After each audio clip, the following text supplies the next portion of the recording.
ఇదిగో వచ్చాడు మన అందరి నాయకుడు తెలుగు తల్లి కన్నీటిని తుడిచేయగా ఇదిగో ఎగిరేను జనసేన జెండా తెలుగు జాతి బాధలను తరిమేయగా పేదోడి పక్షాన పోరాటక 2019 సార్వత్రిక ఎన్నికల్లో భాగంగా జనసేన పార్టీ తరఫున గంగావరపు స్వాతి గారు మదనపల్లి విస్తృత ప్రచారం చేస్తున్నారు.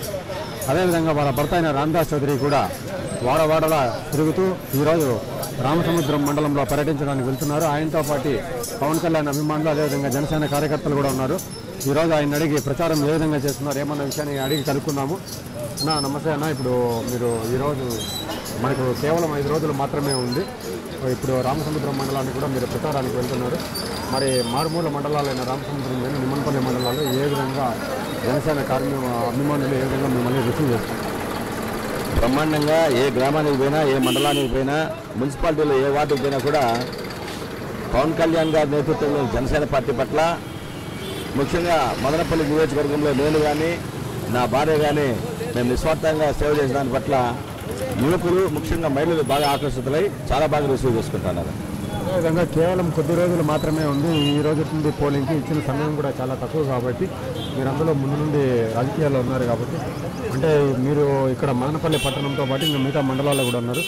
జనసేన మేనిఫెస్టోని ఏ విధంగా ప్రజల్లోకి తీసుకెళ్తున్నారు? ఇప్పుడు సోషల్ మీడియా కానీ చాలా విస్తృతంగా ప్రచారంగా ఉన్న నేపథ్యంలో పవన్ కళ్యాణ్ గారు ఇచ్చిన మేనిఫెస్టో కానీ లేకపోతే మదనపల్లి ప్రజలకు మేము ఇచ్చిన హామీలు కానీ, ఎందుకంటే మేము ఈ రోజు కొత్తగా రాజకీయాల్లోకి రాలా.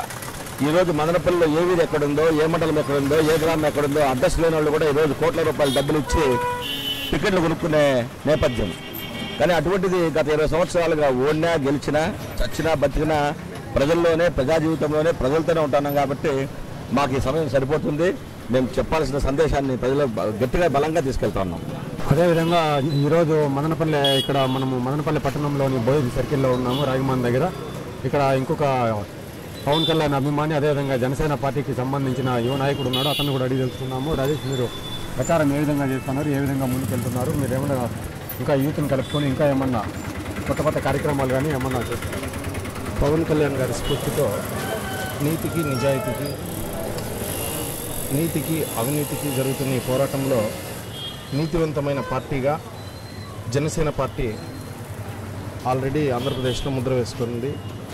అదే మదనపల్లిలో ఒక నీతివంతమైన పాలన రావాలంటే గంగారు స్వాతిక గారికి ఓటు వేసి ప్రజలందరూ దీవించి ఒక నీతిగా నిజాయితీగా బతికే మనుషులకి ఓటు వేయమని ప్రజలందరినీ కోరుకుంటూ, అలాగే పవన్ కళ్యాణ్ ఫ్యాన్స్ ఎప్పుడు కూడా నీతి వైపు నిలబడతారని, నీతికే ఓటేస్తారని ఖచ్చితంగా నమ్ముతున్నాము. ఖచ్చితంగా గంగారు స్వాతి గారు అఖండమైన మెజారిటీతో మదనపల్లిలో గెలుస్తారని మేము ఆశాభావాన్ని వ్యక్తం చేస్తున్నాం.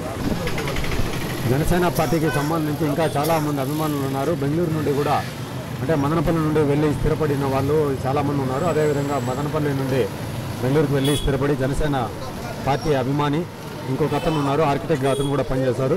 ఈ ఎన్నికల్లో రామదాస్ చౌదరి అన్న గారికి అదేవిధంగా వాళ్ళ భార్యకు ఈ ఎన్నికల్లో అతని సహాయ సహకారం అందించేదానికి అతను కూడా వచ్చారు. అతను కూడా అడిగి తెలుసుకున్నాము.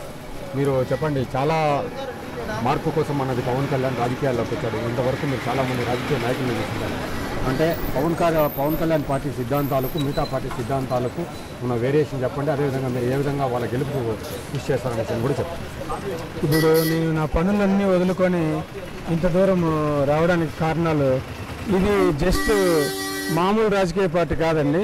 ఇది ఒక దేశభక్తుని యొక్క పార్టీ. ఇది మీరు ఒకప్పుడు ఒక గాంధీజీని చూసింటారు. ఇప్పుడు అటువంటి 70 సంవత్సరాల తర్వాత అటువంటి దేశభక్తుడైన పవన్ కళ్యాణ్ గారి పార్టీ పెట్టడం జరిగింది. ఆయన మన శ్రీ రామదాస్ చౌదరి గారి ఆయన ముందు చేసిన సేవలు, ఆయన నిస్వార్థంగా ఆయన సొంత డబ్బులు స్పెండ్ చేసి పైప్ లైన్లు వాటర్ అన్నీ చేసిన విధానాలు నచ్చి ఆయన్ని పిలిచి మరీ టికెట్ ఇచ్చి ఇవ్వడం జరిగింది. ఈ కులాలు మతాలు ఇవన్నీ పక్కన పెట్టి చాలామంది నా కులానికి వేస్తాను, బలిజ కులానికి వేస్తాను, రెడ్డి కులానికి వేస్తాను, ఇలా కమ్మ కులానికి వేస్తానని ఉన్నారు. మనకి ఇప్పుడు వచ్చిన అతను దేశభక్తుడు అనే విషయం గుర్తుపెట్టుకోవాలి. ఈ దేశభక్తుడు అనేవాడు నాయకుడైతే ఎలా ఉంటుందో మీరు రుచి చూస్తారు. మీరు ఖచ్చితంగా చూడాలా, జస్ట్ రాజకీయ నాయకులు కాదు, దేశభక్తుడు మన నాయకుడైతే ఎలా ఉంటుందో చూడాలి. జై హింద్. మార్పు కోసం నేను సైతం అంటూ పవన్ కళ్యాణ్ గారు జనసేన పార్టీ తరఫున రావడము, అదేవిధంగా అన్ని చోట్ల అభ్యర్థులను ప్రకటించడం జరిగింది. మదనపల్లి పట్టణంలో కూడా అభ్యర్థిని అయిన రామదాస్ చౌదరి గారి భార్య అయిన స్వాతక్క మరియు వాళ్ళ భర్త కూడా విస్తృతంగా పర్యటిస్తున్నారు. కెమెరామెన్ జయకుమార్తో యుగంధర్, దివా మీడియా వర్క్స్, మదనపల్లి.